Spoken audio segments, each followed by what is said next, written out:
Esta semana, um incêndio atingiu 5 prédios na rua 25 de março, em São Paulo. E ninguém gosta de pensar nesse tipo de situação, não é mesmo? Mas imprevistos podem acontecer, inclusive dentro da nossa casa. Por isso é necessário ficar alerta, se prevenir. E para saber como evitar e nos proteger em caso de incêndios domésticos, eu converso agora com o diretor da Defesa Civil, José Benedito. Boa noite, Benedito. Bem-vindo à revista.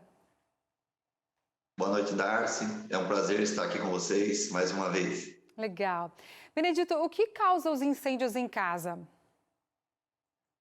Olha, os incêndios, geralmente, né, os mais comuns são aqueles provocados por excesso de aquecimento, né, principalmente em rede elétrica, rede energizada, e também com o uso do fogo, né, o fogão, também tem uns cuidados especiais aí. Tá, qual é a melhor maneira aí de evitar esse tipo de acidente?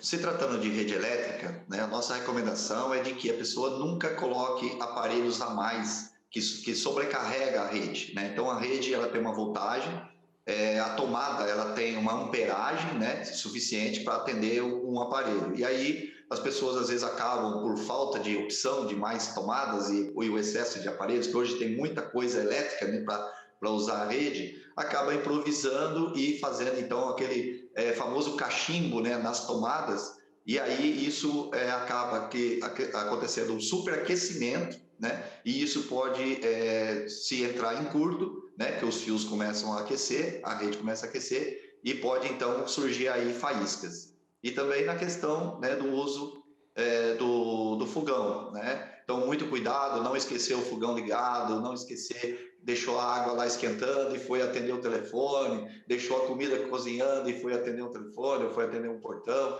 Muito cuidado, né, nesse sentido. E também, lógico, aquele cuidado especial, principalmente com as crianças, com relação a esses acessos à rede elétrica também.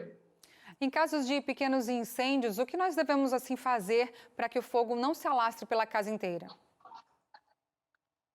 O ideal é que, ao detectar, né, que começou um pequeno incidente, começou ali um curto-circuito, uma chama, a primeira coisa que a gente deve fazer é desligar a rede, né, ou seja, ir até a caixa de distribuição e desligar a disjuntora, né, que é a mestre que traz toda a energia para dentro da sua casa. Nisso vai te favorecer a não proporcionar mais condições de incêndio. E aí sim você, de repente, se o fogo ainda estiver no início, você consegue fazer ali um abafamento ou até mesmo jogar uma água, porque daí a rede já está desligada e aí você pode então usar da água para você combater esse fogo. Bom, primeiro tem que desligar, né? Porque se colocar água ali na rede elétrica, num incêndio a partir da rede elétrica ligada, é problema, né?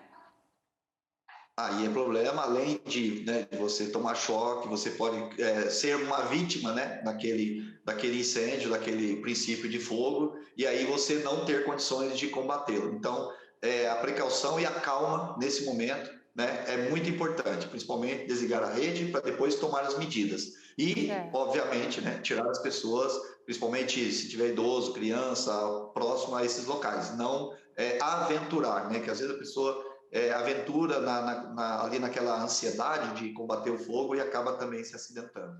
Sim, essas são as recomendações assim de segurança, se as chamas tomarem principalmente aí conta do local, né?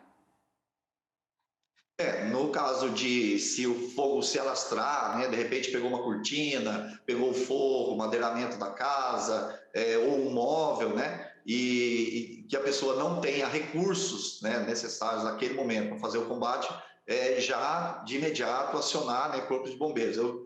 Quando eu digo assim da pessoa tomar uma iniciativa, é se for um pequeno foco, né, um pequeno curto, ali, né, a tomada deu um estouro, derreteu o fio e tal, coisa pequena. Mas se houver chamas, né, observou que já tem chamas, tem cortinas queimando, móveis, porque às vezes tem muitas tomadas que são embutidas em móveis, né, que são muito combustível, né?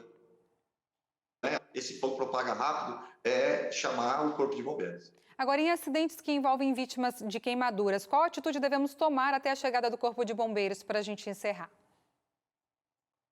Na realidade, o que se deve fazer é preservar a vítima, né? A partir do momento que você tem uma pessoa que sofreu queimaduras, a queimaduras ela tem vários graus, né? Então, assim, se for uma queimadura já de primeiro grau, né? tem que preservar a pessoa, não querer intervir, né? De repente, tira a roupa, que daí refresca, não, porque tem a pele, né, que queimou, isso pode agravar ainda mais a situação e deixar exposto, né, a queimadura. Então, a melhor forma que tem é preservar essa pessoa, tirar ela do local, né, da queimadura, chamar o socorro, mas preservar essa pessoa sem fazer muitas interferências para não agravar a situação.